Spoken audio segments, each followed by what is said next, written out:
करे ससुरा तोर हिम्मत कैसी भइले हमरे भतीजी के हाथ लगावे के? रिश्ता समझ के बतियावल करब अब्बन।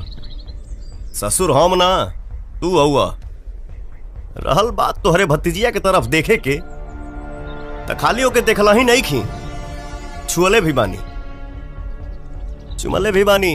कहाँ कहाँ अभी मत पूछिया। और तो हिम्मत कैसे भइले? गोली बर्बाद मत करा, बचा के रखा। जहिया तोहरा दुआरी पर बारात लेके आई ओ दिन ही गोली बारातिन के सलामी में दगी है।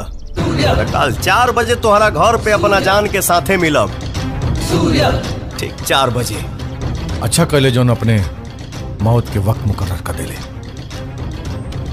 ठीक 4 बजे तोरा मौत के दस्तावेज पे हम मुहर लगाई। हे ससुर जी, आइल तबानी 3:30 बजे से अपना मुन्नी से मिले। भरोसा ना होखे त अंदर जौन फिल्म बनावत रहनी है बाहरी होकर टेलर देखला। अपन अमानत तोहनी के पास छोड़ के जाता नहीं। एकरा शरीर में तनिको खरोच लागल त तोहरे पूरे साम्राज्य के देख।